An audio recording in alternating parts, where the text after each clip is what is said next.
Hello, everybody. In the new podcast on that we are going to do to have the conversation about the body liberation topic. My name is Aga. I'm a fat, blonde, middle-aged woman wearing green today, surprisingly, like in all the podcasts.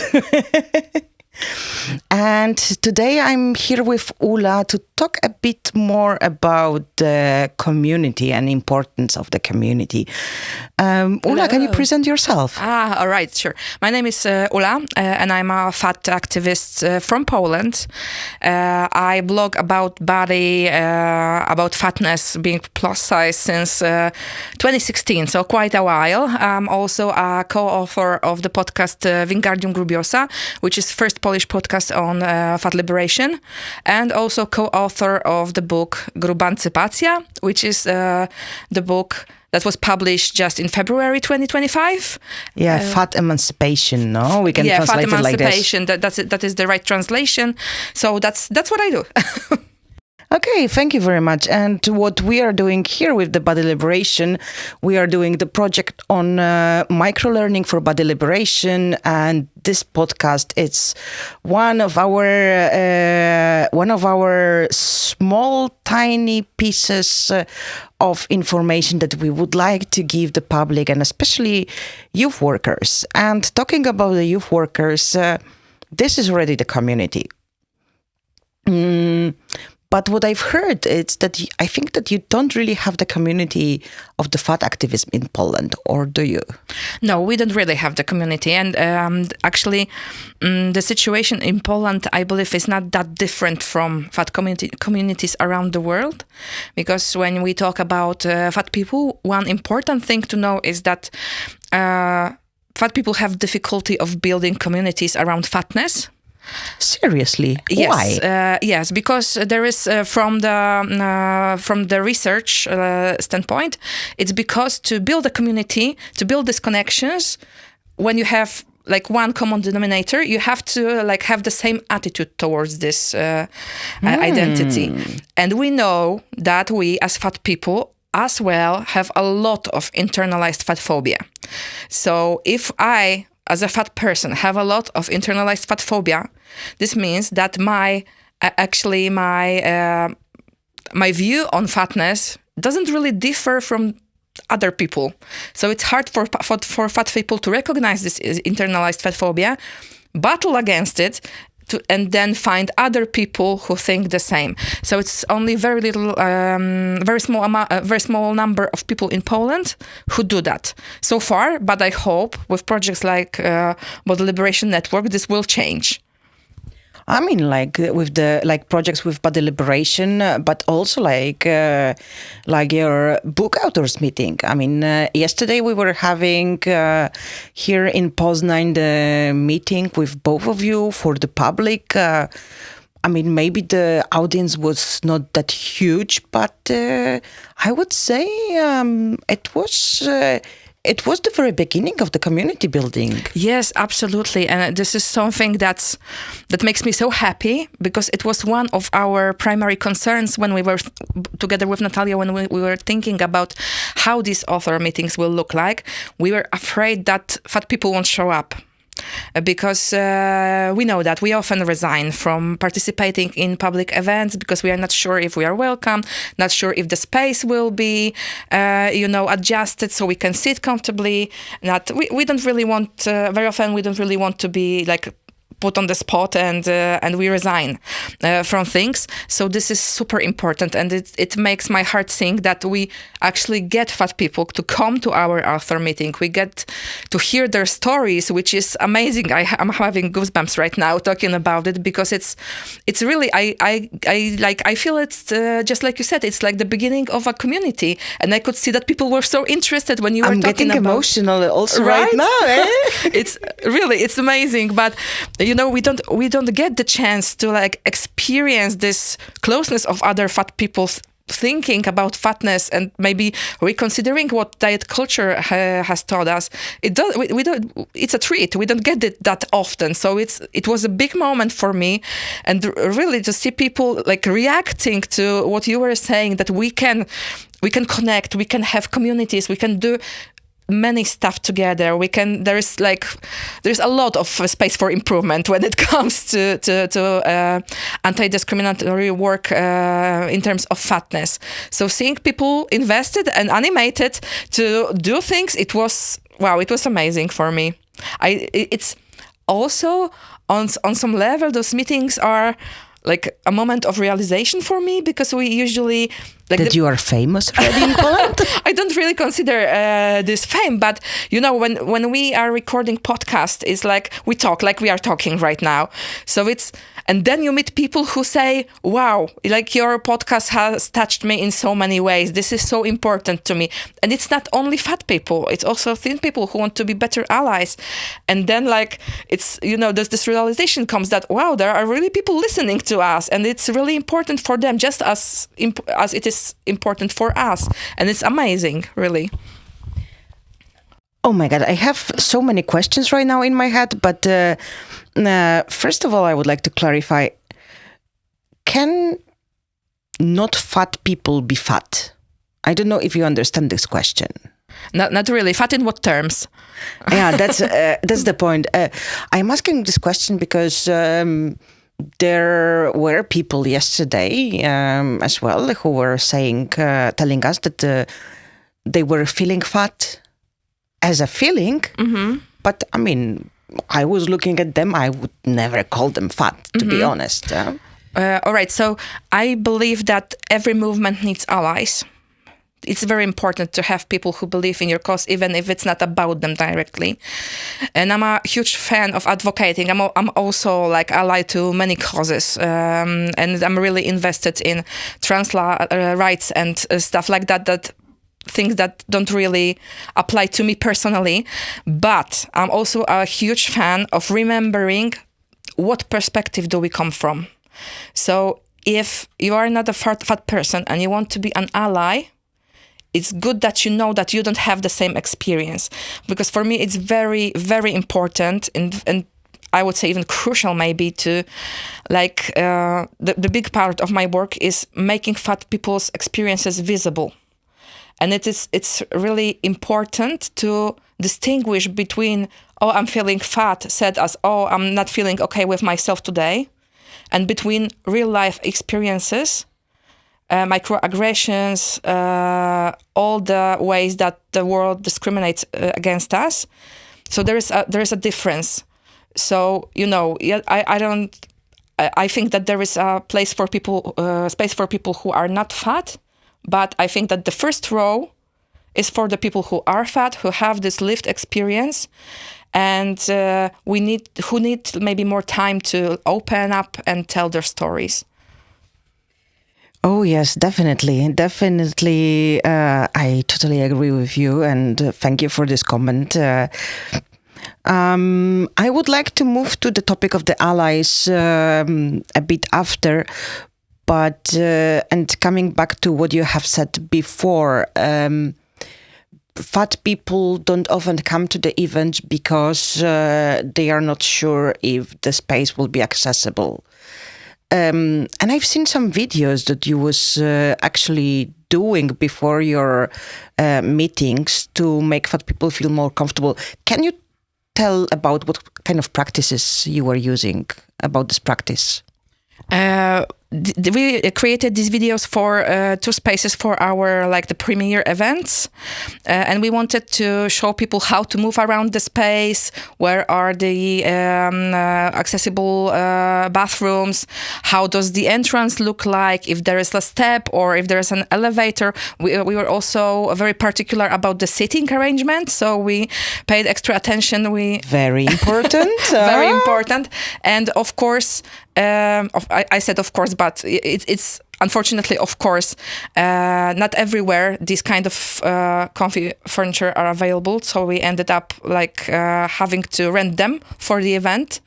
But it's important. I cannot imagine organizing an event about fat liberation and not having the seating arrangement for fat people. So it's really important to like look at the events we plan from that lens, from that perspective, because I think it should be just a regular good practice to keep in mind that maybe the foldable chairs that we very often encounter in events, in venues, are not the best idea for fat people.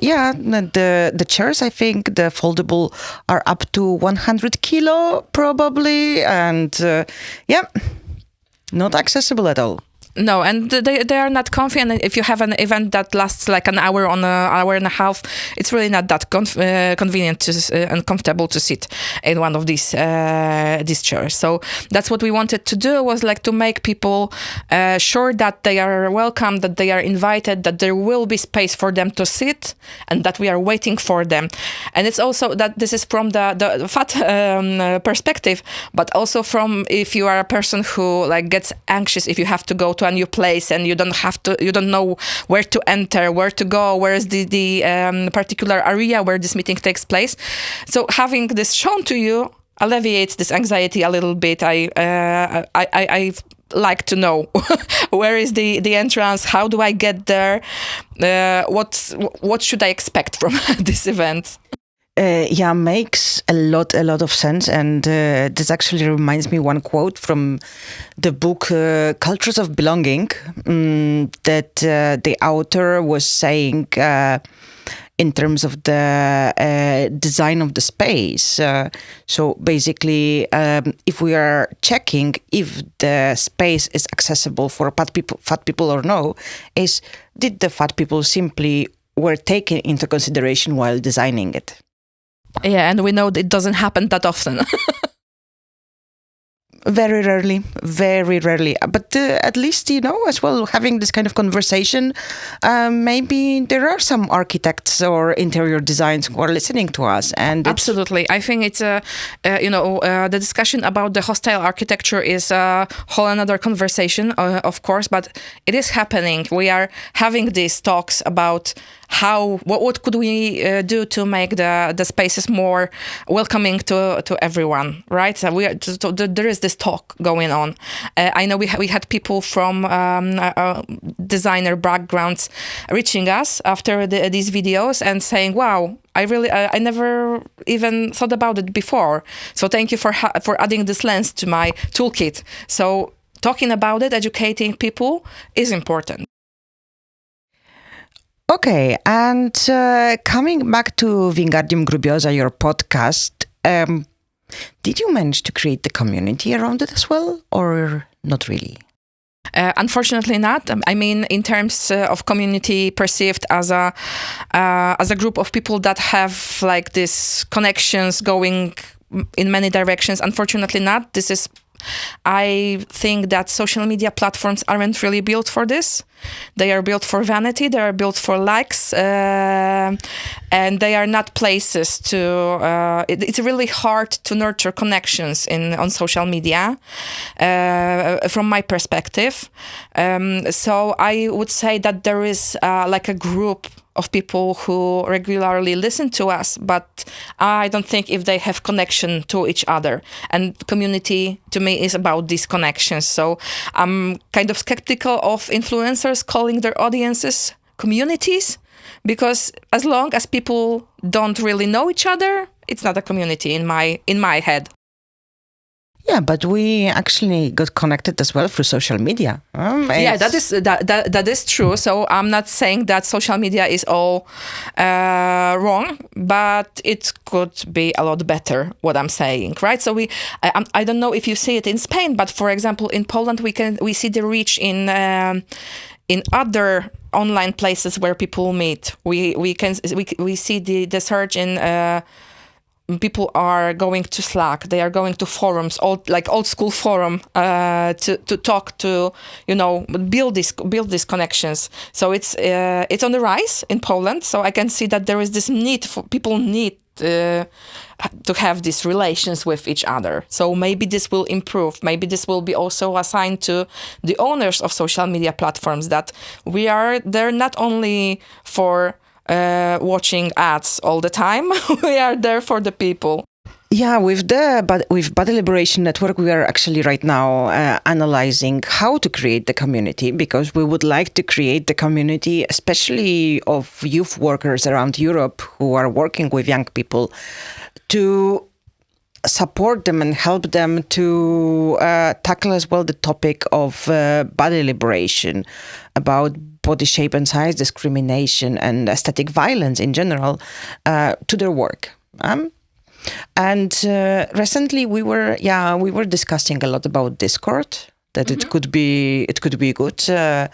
We are still in the process, to see how it can go. But for me personally, I have some good experiences online also. But then, if not online, what do you think about the Congress possibility? Oh, I'm thrilled to even think about the Congress possibility, because one of the points for the community to be a community, you have to have community events, and I believe that Congress would be like very, very important event for this community. I think it would be. I can even like estimate the role it could play, because when you have a small meeting for like a couple of people, it's nice. Like we have this project for today, so I'm thrilled to be a part of it, and I love it. But still, we are like a small group. So unless we talk about it and yell about it from the rooftops, only a small group of people will know. And when you organize a big event like a Congress, then it's like a sign for people that this is something important. Like, this is official event. Okay, so maybe there's something more about it, and we should get interested and we should get to know the topic better. So as long as of course, I believe like in minor gestures, I think that having events like a Congress, it gives this whole cause like a higher rank, maybe like from the outside in, looking from the outside in. I believe that people like need to have this social proof that there is something going on, and it's organized and important and it's important for a bigger group of people. Yeah, and in the end, it's as well all about getting together, discussing what are our issues, and coming back with the closure to the thing from what we started our conversation, and that it's not our fault. Yeah. That all the experiences that the people living in fat bodies are having, they're actually very similar. Yes, they are similar. And I was just thinking that a Congress could be like a way to include more people into it, because I can even begin to express how empowering it feels to be a part of a group. And I'm thinking that if we could extend this empowerment to other people, maybe Congress attendees, it would be amazing. It's like, we don't get the chance to be in a group with other fat people, let alone fat people talking about fatphobia like in a critiquing way. So it's if you have never been to an event like that, it's really hard to express how empowering it is and how important it is that you get this sense of belonging finally. I was in one of those events. I was as well in the online events that we were having in Spain. That was as well beautiful, because it was directed only to the fat woman. Mm-hmm. And it was as well empowering. So, yeah. I have a few questions from our audience. I don't know from whom they are coming. I haven't heard them. But do you want first, second, or third one first? Maybe let's start with the last one, the third one. The question for Ula is, how would your dream-like fat community look? Very good one. Yeah, it's a good one. My dream fat community would be actually like a lot of small fat communities working locally, not only in big cities, because we need fat liberation movement all around the country, all around Europe, I would say. So I believe that the grassroots movement is very important for every cause. So my dream communities will be like smaller communities organizing to change their closest environment. And I think it would be a great start. Right now I'm dreaming, so I can see all those small groups coming to the Congress, for example, and I can imagine the numbers of people attending. Wow, it would be something. Yeah, let's hope that the financing will come and it will become the reality. And let's check this question maybe. Ola, if there would be 3 things that you can change in the world regarding fatphobic and discriminative society, what would they be? If it could be anything, first thing to go would be like fatphobia is completely disappearing. Makes a lot of sense. Because we know it. We know it from the on the other side of a diet culture. We know it that all bodies, that includes fat bodies, are worthy, capable, and desirable. And I would like to see the whole world to see this, to see us from the same perspective. So that's the first thing to go. Then we already talked about the design that should be more welcoming. So this would be the second thing. So all the spaces that we create for people would be for people, and that means for all the people, including fat people. And the third thing. The third thing would be, so the world becomes the place where our work is no longer necessary. So we could go on vacation and, get tan topless somewhere. I'm inviting you to the region of Murcia in Spain. We have a very nice beaches as well, the nudist one, so not only topless. Great, we have it on tape. Yes, definitely. And I was actually, from the activist perspective, trying to make the photo sessions a few times of the people with fat bodies. How was it? It was amazing. It was so empowering. It is, right? There is. It's really interesting that when media, like non-activist media, talk about fat people, the representation, the visual representation is like very, very, very bad and sad. And sad. Yeah, we get like the headless fatty. We get like people, shown with only with food because we do nothing else than eating and stuff like that. And it keeps adding to the stereotypes that we face. So why I'm talking about it is that it would be great to have a photo shoot like that. Maybe not in the nude, because I don't think it would go through the policies of picture like services. But it would be great to like have this material. There is a couple of photo shoots like that available on particular services, picture services to buy. But it's a great idea to do that, to like to give media the opportunity to show us from another perspective, through our own lens, like how do we fat people look at ourselves.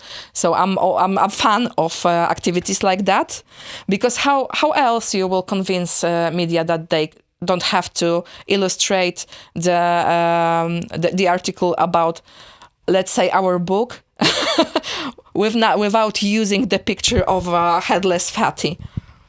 And especially since very often no other pictures are not accessible. Yeah? Right. That's why I'm saying that initiatives like that are super important, because, like you don't have to go with the stereotype. We can do better. Like you can do better, journalists. Okay, you was talking about the fatties with the food, and the lunchtime is coming. So I will play the last question for today. Hey, Ula, I'm really inspired by the work you do. And I'm very curious, what are your future plans? Do you have any interesting initiative in mind, or something you want to achieve in closest months or years? Wow, that's a very nice question. To be fair, even the book wasn't planned from the beginning, but it happened. So I know that there's a lot of things waiting around the corner. But what I would like to achieve would be starting to build the communities, like the small community meetings with people who are looking for empowerment, who are looking for others who think alike, and who are looking for the spaces where they can be their fat selves. So this is something that I would really love to see coming for us next after the book. Well, maybe finishing with some good practice from Spain, because I was telling you that I was part of this kind of community. So it was basically done in form of the online training, and we were meeting in Zoom, and it was done by as well one of famous, if we can use this word, Spanish activist. I mean, Spanish. She's actually from Uruguay, Magdalena Piñeiro. And it was self-financed in this way that, Magda was always letting us know what it's the average price of this kind of, services of activities, but as well letting everybody contribute financially as much as they can. And having few meetings only directing to the fat woman. It was in our case, but of course it can go the different way. And it was beautiful and empowering. Yeah, it is amazing. I mean, the sense of belonging is right there on Maslowian model of hierarchy of needs. We need to belong. We need to have connections. We need to build bridges and find each other. So thank you for sharing this good practice, because whenever I'm thinking about it, it's like always, this critical voice at the back of my head saying, people won't be interested. They will not want to come if you say them that they will have to pay for it, or maybe get engage in maybe in some other way into it. But every one of us has this inner saboteur that's stopping us from doing things. And this is my takeaway from working with you over the last a couple of days, that just do things. Maybe not think about them all the time, maybe do not overthink them, just give it a go and see if it will turn out great. So, and I hope that next time when we meet, I will be able to tell you at least I have tried. Thank you very much, Ula. Thank you very much to you who is listening to us right now, beautiful people. And also thank you to the Microlearning Project and the European Union for co-financing it. Thank you so much for having me. Bye-bye. Bye. This podcast is co-funded by European Union, belonging to Microlearning from Body Liberation Project. Recorded and edited by Joy Vázquez, Creative Commons.